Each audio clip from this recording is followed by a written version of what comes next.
নমস্কার, আমি ডাক্তার ভীম নস্কর আর আপনারা দেখছেন আপনাদের ইউটিউব চ্যানেল SHK হোমিওপ্যাথি। এবং SHK হোমিওপ্যাথি চ্যানেলে ইউটিউব তথা সমস্ত দর্শক বন্ধুকে জানাই আরও একবার আন্তরিক শুভেচ্ছা ও ভালোবাসা।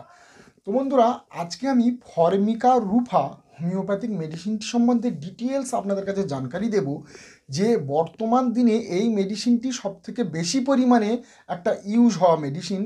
এর ডোজ, খাওয়ার নিয়ম, কারা খেতে পারবে এবং কোন কোন রোগের প্রতি খেতে পারবে সেটা ডিটেলস আজকে জানকারি দেব।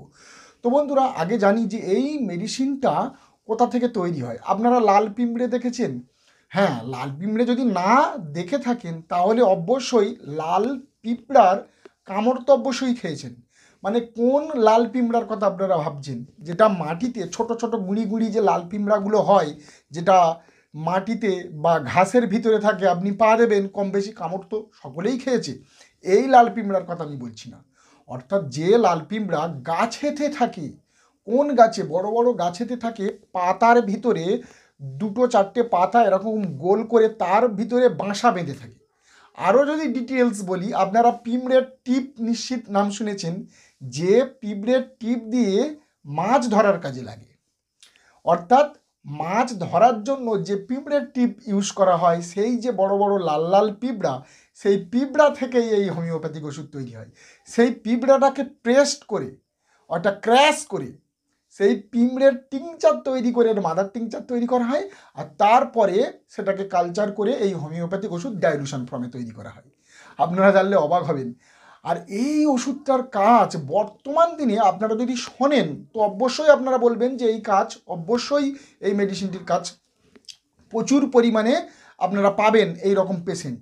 দেখুন, আগেকার দিনে আদিবাসীরা যারা ছিল, তারা তাদের শরীর যখন কমজোরি হয়ে যায়, তারা যখন কোনো মাঠে ঘাটে কাজ করে, কাজ করার পর তাদের শরীর কমজোরি হয়ে গেলে এবং মাংসপেশি যদি কমজোরি হয়ে যায়, আর এই কমজোরিটাকে দূর করার জন্য তারা পিঁপড়ের টিপটাকে খেত। ওই যে পিঁপড়ের টিপ, এইটিকে তারা স্যুপ করে খেত বা বিভিন্ন রকমভাবে এটা খাওয়ার প্রচলন ছিল।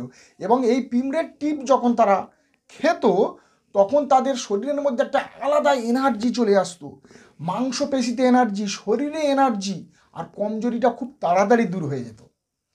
তাহলে আজকেকার দিনে যেসব ব্যক্তিরা একটু বেশি কাজকর্ম করে, হাঁটাচলা করে, তাদের মাংসপেশিতে কমজোরি হয়ে যাচ্ছে, তাদের শরীরে দুর্বলতা চলে আসছে, আর এই রকম দুর্বলতা, থাকান, কমজোরিকে ঠিক করতে পারে এই ফরমিকা রুফা হোমিওপ্যাথিক মেডিসিনটি। যদি হোমিওপ্যাথিক্যালি কাজ আমি বলি, তাহলে আপনারা দেখতে পাবেন যে এই পিঁপড়াগুলো, এই যে লাল পিঁপড়া, যেটাকে রেড উন্ড অ্যান্ড বলা হয়, এই লাল পিঁপড়া যেখানে থাকে না, মিলিয়ন মিলিয়ন একসাথে থাকে, মানে অনেক অনেক একসাথে থাকে। যখন আপনারা বাসাটাকে ভাঙবেন, দেখবেন প্রচুর পরিমাণে পিঁপড়ের টিপ পেলেন। তাহলে কতটা পরিমাণে সেখানে এমনি পিঁপড়ে ছিল। তো এই যে রেড উড অ্যান্ড, এই যে পিঁপড়াগুলো যে মিলিয়ন মিলিয়ন থাকছে, তার জন্য এর যে রোগ লক্ষণ, যেখানে দেখবেন multiple cell, million million cell একসাথে জড়িত হয়ে কোনো রোগের সৃষ্টি করছে, যেমন nasal polyps, million million cell একসাথে হয়ে দেখবেন একটা পলিপস বার হয়ে আসতেছে। তার জন্য এই পলিপসের জন্য একটা ভালো মেডিসিন বলা হয়, অর্থাৎ নেসাল পলিপস, ফরমিকা রুফা একটা বেস্ট মেডিসিন। এই যে নাকের পলিপস বা কানের মধ্যেও যদি পলিপস হয় তাহলে, এবং এই পলিপসের জন্য পলিপস রিলেটেড যেসব হাঁচি বা যেসব রাইনাইটিসের যে সিমটমগুলো থাকবে সেটা কম বেশি থাকতে পারে, সেটাকে এর মধ্যেও পড়ে যাবে। এবং দেখবেন ওভারঅল ক্যান্সার সেলগুলো কিন্তু এরকম আনওয়ান্টেড হয়, সেখানেও কিন্তু এই ফরমিকা রুফা কাজ করতে পারে। টিবি রোগে দেখবেন আলাদাভাবে এইরকম গ্রুপ অফ সেল ডিপোজিট হয় আলাদা আলাদাভাবে, এবং হ্যাকিং কপ থাকে একটা, তো সেক্ষেত্রেও এই ফরমিকা রুফা একটা ভালো কাজ করে। এছাড়া লিউপাস, যেটাকে বলা হয় অটোইমিউন ডিজিজ, আর এই অটোইমিউন ডিজিজ সেইভাবে অ্যালোপ্যাথিতে সেরকম ভালোভাবে এখনও ট্রিটমেন্ট আসেনি। তো যাই হোক, এর জন্য এই লিউপাসের জন্য এই ফরমিকা রুফা ভালো কাজ করে। এইবারে বলবো MSD, মাসকিউলোস্কেলেটাল ডাইসঅর্ডার, মানে যেখানে দেখবেন হাড়গুলো জয়েন্ট হয়ে গেছে, মানে যে হাড়গুলো জয়েন্ট হচ্ছে, এই যে একটা হাড়ের সাথে আরেকটা হাড় জয়েন্ট হচ্ছে, যতগুলি এইরকম হাড়ের যে জয়েন্ট আছে, সেই জয়েন্টে ফোলা, ব্যথা যন্ত্রণা, আড়ষ্ট ভাব, স্টিফনেস ভাব হয়ে যাবে, আপনি সেই হাড়, সেই জায়গাটাকে খুলতে পারবেন না, মুড়তে পারবেন না, এই রকম সমস্যা হয়ে যাবে। Rheumatic pain, stiffness in joint, মানে রিউম্যাটিক কন্ডিশন হবে, পেইন, এবং সেই জায়গাটা একটা স্টিফনেস আঁকড়ে ধরবে, আপনি হাঁটু সোজা করতে পারবেন না, পাটাকে ভালোভাবে ফেলতে পারবেন না, এই রকম ব্যথা যন্ত্রণা।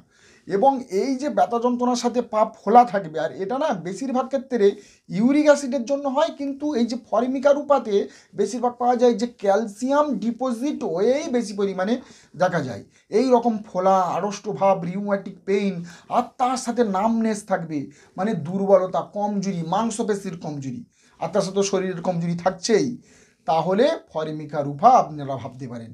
এবং আপনারা জানবেন যে এটা কিন্তু লং টাইমের জন্য নয়। ধরো আপনার লং টাইম ধরে এই রকম ব্যথা যন্ত্রণা হয়ে আসছে, সেখানে কিন্তু খুব ভালো কাজ করবে না।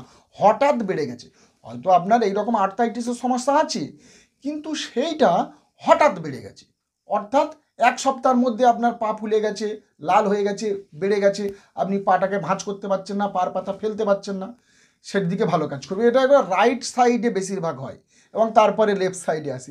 আরাম যদি বলি, তাহলে আরাম কিসে মিলবে? আরাম মিলবে যখন পেশেন্ট এক জায়গায় বসে থাকবে, বিশ্রাম নেবে, হালকা হালকা প্রেসার দিয়ে ম্যাসেজ করবে, তখন এদের আরাম হবে। এবং এদের যদি একটু ঠান্ডা জল দেয়, প্রচণ্ড পরিমাণে ব্যথা যন্ত্রণা বেড়ে যাবে, চলাফেরা করলে বেড়ে যাবে, মুভমেন্ট করলে বেড়ে যাবে। যেমন ঠান্ডা জল দিলে যদি আরাম পড়ে লিডাম্পাল, আর বেড়ে গেলে হচ্ছে ফরমিকা রূপা, আর এখানে একটা নামনেস থাকবে। তো সেক্ষেত্রে ফরমিকা রূপা খুব ভালো সেখানে কাজ করবে। 30 পাওয়ারে বেশ কয়েকটা ডোজ দিয়ে দেন, বেশি ওষুধ নিয়ে খেলাখেলি করবেন না। আমি আগেও বলেছি, না যদি বুঝতে পারেন 30 ml ডিস্টিল ওয়াটারে 1 ফোঁটা ওষুধ দেন, 30 ml ডিস্টিল ওয়াটারে 3-4 ফোঁটা আরএস দিয়ে দেন, দিয়ে 10টা ঝাঁকি মারুন, 6টা ডোজ করে 6টা ভাগে খেতে বলুন, ব্যাস, তাতেই কামাল রেজাল্ট দেবে। অ্যাকচুয়ালি এটা না নিউরোপ্যাথিতে ভালো কাজ করে। নিউরোপ্যাথি মানে আপনার যারা বেশি চলাফেরা করে, একটু চলাফেরা করতে গেলে দেখবেন নামনেস হয়ে যাচ্ছে, পায়ে ঝিঁঝি লেগে যাচ্ছে, বা পায়েতে একটা ব্যথা যন্ত্রণা হচ্ছে, যেখানটা নামনেস, কোনো বল নেই, আপনি পায়ের পাতা ভালোভাবে ফেলতে পারছেন না, এই রকম টাইপের হয়ে যাচ্ছে, যেটাকে প্যারাপ্লেজিয়া বলে, মানে প্যারালাইসিস ফিলিং হয়ে যাচ্ছে, পায়ের মধ্যে কোনো বল শক্তি নেই, আপনি পা মাটিতে রাখছেন বুঝতে পারছেন না, এই রকম। এবং প্রচণ্ড পরিমাণে ব্যথা যন্ত্রণা, পায়ের আঙুলের গাঁটে গাঁটে ফোলা ফোলা হয়ে যায়, গাঁটি হয়ে যায়, মানে গাঁট শক্ত হয়ে যায়, মুড়তে পারবেন না, বিশেষত পায়ের পেশিতে প্রচণ্ড পরিমাণে দুর্বলতা চলে আসবে, লোয়ার এক্সট্রিমিটিসতে একটা ব্যথা যন্ত্রণা, গাঁটে গাঁটে ফোলা, এবং এতটা পরিমাণে ব্যথা যন্ত্রণা হবে যেন মাংসপেশি এই হাড়ে থেকে যেন সরে চলে যাচ্ছে, এই রকম ব্যথা যন্ত্রণা আপনার মধ্যে পাওয়া যাবে। তো ফরমিকা রূপা 30 পাওয়ারে আপনারা কয়েকটা ডোজ দেন। এদের না হঠাৎ ব্যথা যন্ত্রণা চলে আসে, সেক্ষেত্রে কাজ করবে। এবং প্রচুর পরিমাণে ঘাম হয়, কিন্তু ঘাম হলেও এদের তেমনভাবে রিলিভ হয় না, প্রস্রাবে ইউরিক অ্যাসিড এবং অ্যালবুমিন আসে, তো সেক্ষেত্রেও এই মেডিসিনটি খুব ভালো কাজ করে। এইবারে শরীরে যদি ইউরিক অ্যাসিড বেড়ে যায়, ইউরিয়া বেড়ে যায়, এবং শরীরের যে দুর্গন্ধ যে পদার্থ যতগুলি, যেগুলো প্রস্রাবের সাথে বাইরে বার হয়ে যাওয়ার দরকার, সেগুলো যদি না বার হয়, তাহলে এই ফরমিকা রূপা এটা খাওয়ালে লোয়ার পটেন্সিতে, তো তাহলে তাদের ডাইউরেটিকের কাম করবে, মানে ইউরিয়া, ইউরিক অ্যাসিড, এক্সট্রা যেসব ক্যালসিয়াম ডিপোজিট হচ্ছিল সেসবগুলো শরীরের ভিতর থেকে বাইরে বার করে দেবে, দুর্বলতাটাকে কমাবে তার জন্য, এবং আপনার ব্যথা যন্ত্রণা, জয়েন্ট পেইন, নামনেস, এসবগুলোকে কম করবে। এদের না পায়েতে বিশেষত এত বেশি সমস্যা হয়, যেমন আমি বলেছি না, লিডাম মানে লেগ, এল দিয়ে লেগ, পায়ের সমস্যা, তো ফরমিকা রূপাতে এতটা পরিমাণে পায়ের সমস্যা হয় যে নামনেস হয়ে যাবে, একটা নিউরোপ্যাথি কন্ডিশন হয়ে যাবে, মানে পায়েরতে যেন অবশ হয়ে যাবে, যেখানটা মাটিতে পা রাখছে সেই জায়গাটা তার মনে হবে যে যেন আমার পায়ের তলা কোনো অন্য জিনিসের উপরে রেখেছি, মানে সে ছাড় পাবে না, এইরকম নামনেস, এবং একটা প্রিকলিং সেন্সেশন হবে। এবং এদের না ওঠা বসা, এই যে ওঠা বসা চলাফেরা, এদের একটা শক্ত ব্যাপার হয়ে দাঁড়ায়। এবং আরাম হবে, আমি বলেছি, প্রেসার করলে, মেসেজ করলে, এবং আপনার এক জায়গায় রেস্ট নিলে আরাম হবে। গরম এবং ঠান্ডা জল দিলে আরও বেশি বেড়ে যাবে। এদের ডান দিকে প্রথমত শুরু হয়, তারপর ডান দিক থেকে আস্তে আস্তে বাঁ দিকেও চলে আসে। পেশেন্ট প্রথমে বলবো আগে ডান দিকে ছিল, তারপর বাম দিকে চলে এসেছে, এবং সে বলবে যে আমি টাচ করতে পারছি না, জুতো পরতে পারছি না, এমন কন্ডিশন চলে আসে, পার গাঁটগুলো ফুলে যায়। তো সেক্ষেত্রে আপনারা এই ফরমিকা রূপা 30 পাওয়ার ইউজ করতে পারেন, বেশ কয়েকটা ডোজ, 5টা-6টা ডোজ ইউজ করুন, দেখবেন আপনার এইরকম ব্যথা যন্ত্রণা অনেকটা পরিমাণে কমে যাবে। তবে তার সাথে যদি ধাতুগত চিকিৎসা মিলে যায় তো সোনায় সহায়তা। এদের না পেটের নাভির মধ্যেও একটা ব্যথা যন্ত্রণা হয়, নাভি এরিয়া এবং তল পেটের সাইডে একটা ব্যথা যন্ত্রণা, যখন পায়খানা করে তখন ব্যথা যন্ত্রণাটা বেশিরভাগ দেখা যায়, এবং যখন পায়খানাটা হয়ে যায় তখন এরকম ব্যথা যন্ত্রণা কমে যায়। এদের মাথার যন্ত্রণা হয় বিশেষত। এই যে মাথার যন্ত্রণাটা বেশ ফ্রন্ট, সামনের দিকে এদের মাথার যন্ত্রণাটা বেশি পরিমাণে হয়, মাথার সামনের দিকে, এবং এদের বাম কানেতে একটা ক্র্যাকলিং সাউন্ড হয়, এবং এই কানের সাউন্ড বা এই কানের সমস্যার জন্য তাদের মাথার যন্ত্রণা হতে পারে, বা পেটে প্রচুর পরিমাণে এদের গ্যাস হয়, পেটটা ফুলে যায়, গ্যাস পাস হয় না, আর তার জন্য এদের এই রকম মাথার যন্ত্রণা হতে পারে, যেটাকে গ্যাস্ট্রিক হেডেক বলা হয়। এইবারে বলবো ক্রনিক ফ্যাটিক সিনড্রোম।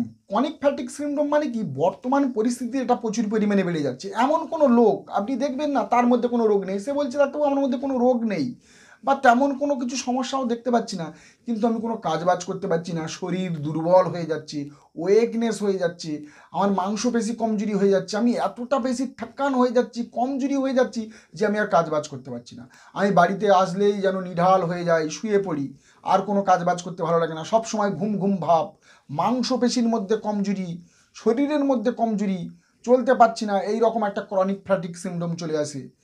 আর সেক্ষেত্রে ফরমিকা রূপা তার সাথে যদি ব্যথা যন্ত্রণা হয় তাহলে এটা কিন্তু ভালো কাজ করবে। তবে স্টারকুলেরিয়া একটা মাদার টিংচার আছে, স্টারকুলেরিয়া মাদার, যেটা মদ ছাড়ানো একটা ভালো মেডিসিন।